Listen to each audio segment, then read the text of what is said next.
பரவாயில்லையே! நம்ம India 186 ரன்ன chase பண்ணி, அசால்ட்டா ஆஸ்திரேலியாவ வீழ்த்திட்டோமே! ஆமாங்க. இப்படி சொல்ற மாரி தான். இன்னைக்கு நம்ம இந்தியாவோட பேட்டிங் பெர்ஃபார்மன்ஸ் இருந்துச்சு. இன்னைக்கு இந்தியாவுக்கும், ஆஸ்திரேலியாவுக்கும் நடந்த 3வது T20 மேட்ச்ல ஆஸ்திரேலியா ஃபர்ஸ்ட் பேட்டிங் பண்ணி 186 ரன் எடுத்தாங்க.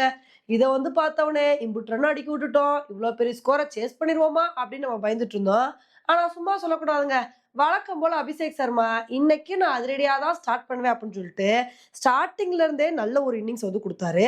சரி அபிஷேக் சர்மா, சுப்மன் கில் இவங்களோட பார்ட்னர்ஷிப் ரொம்ப நேரம் கன்டின்யூ ஆகும்னு நினைக்கும்போது, நேத்தன் எல்லிஸ் நான் அவ்ளோ ஈஸியா இவங்களோட பார்ட்னர்ஷிப்ப கன்டின்யூ பண்ண விட்டுருவேனா? நான் தான் ஃபர்ஸ்ட் விக்கெட் எடுப்பேன் அப்படின்னு சொல்லி, ஃபர்ஸ்ட் அபிஷேக் சர்மாவ தூக்குனாரு.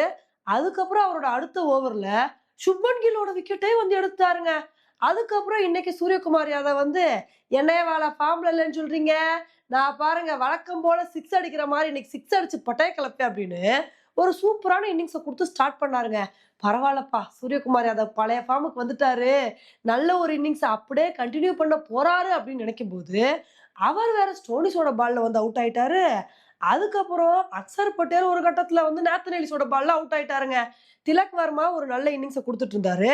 அவர் கூட நம்மளோட தமிழக வீரர் வாஷிங்டன் சுந்தர் நல்ல ஒரு பார்ட்னர்ஷிப் போட்டாரு.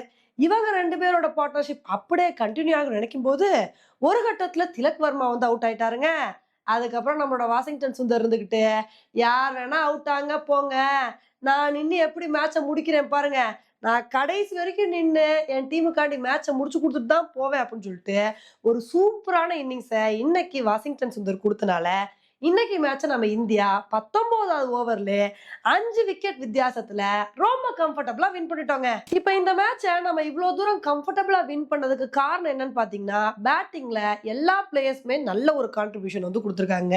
இவ்ளோ நாள் என்ன ஆகும் அப்டின்னா, அபிஷேக் சர்மா வழக்கம் போல நல்ல ஒரு இன்னிங்ஸ குடுப்பாரு. அவர் கூட ஏதாவது ஒரு பிளேயர் சப்போர்ட் பண்ணுவாங்க. மத்த பிளேயர்ஸ் எல்லாம் பொறுப்பு இல்லாம வர நடைகட்ட அப்படின்னு சொல்லிட்டு கிளம்பிருவாங்க. இதனால தான் நம்ம இந்தியாவோட பேட்டிங் பயங்கர சொதப்பலா இருக்கும். ஆனா இன்னைக்கு நம்ம இந்தியன் கிரிக்கெட் டீம் பொறுப்பா, எப்பா ஒரு பிளேயர் 2 பிளேயர நம்பி இல்லாம, எல்லாருமே நல்ல ஒரு கான்ட்ரிபியூஷன் குடுக்கணும். அந்த மாரி குடுத்தா மட்டும் தான் இவ்ளோ பெரிய டார்கெட்ட சேஸ் பண்ண முடியும்னு சொல்லி, யாருமே அந்த அளவுக்கு பால வேஸ்ட் பண்ணாம, நல்ல ஒரு கான்ட்ரிபியூஷன குடுத்தனால தான், இந்த மேட்ச இவ்ளோ கம்ஃபர்டபுளா வின் பண்ண முடிஞ்சுச்சு. இப்ப இன்னைக்கு மேட்ச நம்ம இந்தியா வின் பண்ணனால, இந்த T20 சீரிஸ் பயங்கர இன்ட்ரஸ்டிங்கா மாறி இருக்குங்க. ஏன்னா, ஆஸ்திரேலியா ஒரு மேட்ச் வின் பண்ணியிருக்காங்க. நம்ம ஒரு மேட்ச் வின் பண்ணியிருக்கோம்.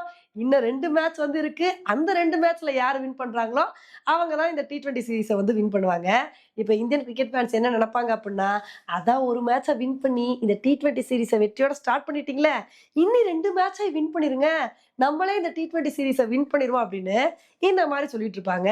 இனி அடுத்து வரப்போற மேட்ச்ல நம்ம இந்தியா என்ன மாரி ஒரு பெர்ஃபார்மன்ஸ குடுக்குறாங்க அப்படின்றத பொறுத்து பார்க்கலாம்.